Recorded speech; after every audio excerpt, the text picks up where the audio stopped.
May speaker tayo dito, Lodi. Dala to ng tropa. Bali, ang naging problema niya, sa bagay working naman na to nung dinala niya, kaya lang conversion na. Yung buong unit kasi na to ay hindi nila napaandar dahil nga shorted yung kanyang capacitor. Ito, may capacitor dito, filter capacitor, shorted yan. Tapos shorted din dito. Ayan, siguro sinupplyan nila to na hindi ginamit yung battery, kaya nagka-problema pa yung kanyang step down, yung kanyang 78 tsaka 05, 7 volts to 5 volts output. Ayan, napalitan na rin yan. Tapos ito sa capacitor shorted din yan, napalitan na rin natin yan. Pero mag-a-add pa tayo isa pang additional na capacitor dito. Yung capacitor dito nasira din, yung 25 volts for 70 microfarad ay nasira din. Siguro sa pagbaklas ay nasira din ng tropa. Ayan o, pinilit kasi na binaklas to eh. Ayan, hinuhubaran lang naman to para ma-access natin yung kanyang mga tornilyo dito. Isa, dalawa, bali anim, para ma-access mo siya. Tapos sa ilalim kung saan nakapwesto yung subwoofer na speaker niya. Bali tatlo yung kasi yung speaker nito. Isa sa kanyang mid din dito, o mid range ka muna, tapos isang subwoofer. Ayan, may mga pailaw din siya dito. Bali naging okay na to, nagpalit tayo ng capacitor. Ayan, tapos dito ang isa pa kasi na issue kaya binalik niya dito, although nagawa ng kaibigan natin dyan sa kabilang shop, nagawa niya naman to, kaya lang ang naging issue niya ay ni tropa na owner ng may-ari ng speaker na to, hindi na niya nadadala na binibitbit o nabibitbit kasi nga hindi na nagwo-work, hindi na ginamit tong battery at hindi na rin ginamit tong mismong system. Ayan, kasi nga hindi na nila mapag-power eh. Ito, hindi na nila mapagsindihan. Kaya ang ginawa nung tropa na naggagawa, nag-convert siya. Ito, pinutol-putol ko na ngayon mga wire na kinabit niya eh. Ayan, pero yung ito lang yung natira. Isang socket lang ng speaker ang natira. Ayan. Tapos ito, wala na yung kanyang socket. Tapos yung subwoofer ay nawala na rin yung kanyang socket. Ayan. Ang ginawa ni tropa, ito pala yung mga ibang nasira sa kanya. Ayan. Wala na yung mga yan, sira na yan. Ang ginawa ni Lods, o yung tropa na naggagawa din, bumili siya ng ganito, which is 12 volts to eh. Ayan. Pwede naman siya. Nagpabili siya ng ganito kay tropa, yung owner nito, tapos ito yung kinabit, tapos ipinatong sa taas kung saan nakalagay yung pindutan na yan, yung access mo para mag-select ng kanta at mag-select ng mode selection, ay dito nyo idinikit. Ayan, ipinatong. Ngayon nakalabas na to, ito na yung control niya. Pwede naman yun, kaya lang 12 voltahe, hindi kaya ng battery. Kaya ang nangyari nito, hindi na siya handy, kundi disaksak na lang. Magagamit mo lang to pagka isasaksak mo sa 12 volts ganyan, o kaya sa baterya ng motor magagamit mo lang. Ganon yung nangyari sa kanya. Kaya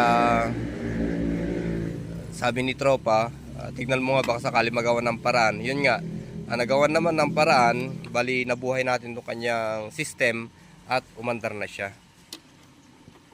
Ang kasarapan lang kasi sa mga gantong speaker na, lalo na yung mga battery niya ay naka BMS, ayan o. Ang kasarapan lang nito, pagka naka-detect kasi itong battery na to ng shorted mula sa O-trap, mula dito sa board, ibig kong sabihin, ito yung halimbawa, ito yung negative, ito yung positive. Kung shorted na yung terminal na yan, ay hindi tuloy-tuloy na nagbibigay ng voltahe ito, kundi yung BMS ay automatic na nagkakat para hindi masunog tong battery. Ayan. Maganda at may protection siyang ganon. Pero ang naging problema dito siguro, kaya nadagdagan ang problema ng sirang pyesa, ito, nasiraan tayo ng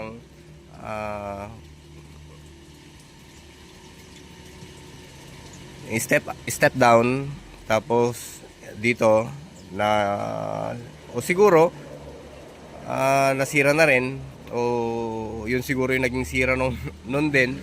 Pero ang common kasi na nagiging sira lang nito yung output ng mga induction dito. Ayan, yung output ng diode. Susundan mo yan pupunta dito sa may amplifier niya. Kung minsan kasi meron silang nilalagay dito na filter. Ayan kung minsan nag-short yan, yung capacitor na yan, yung SMD parts na yan nag-short, kaya hindi makapag-operate ng maganda yung battery, hindi siya makapagbigay ng supply. Dito pa lang sa bungad ay kinakat na niya yung supply na ipinapasok dito dahil nga shorted na dito banda.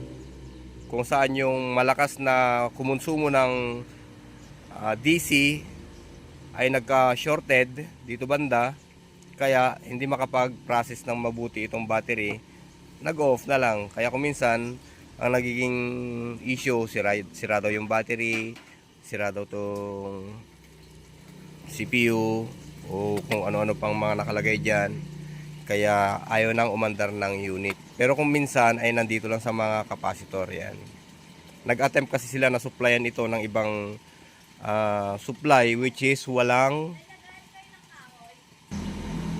medyo na-interrupt lang yung pagsasalita ko dahil may dumating na nanghihiram ng lagare. Sabi ko walang lagare, di kuryente lang yung available. Okay? At itatanong pa daw kung kaya nilang gamitin. Bali okay na ito, Lodi. Wala na siyang problema. Napalitan na natin. Yun nga, ang pyesa. Ikukunik na lang itong mga to. Yan yung mga naputol-putol na socket.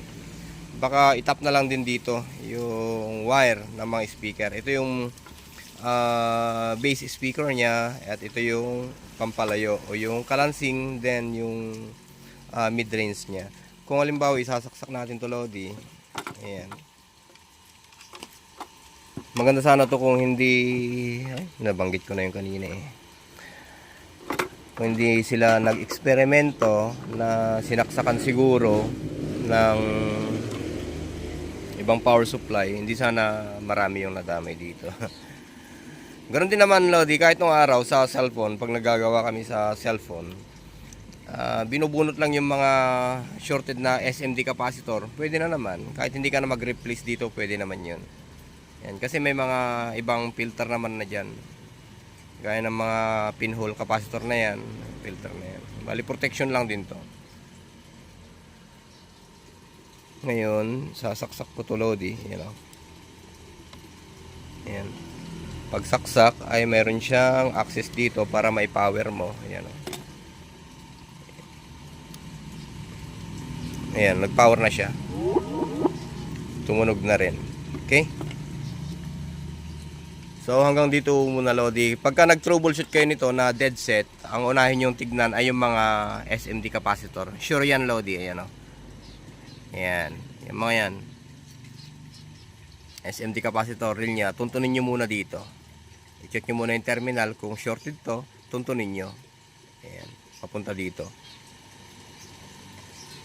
Maaring dito, ang problema dito. Ayan. Okay? So hanggang dito muna, Lodi. Magandang buhay.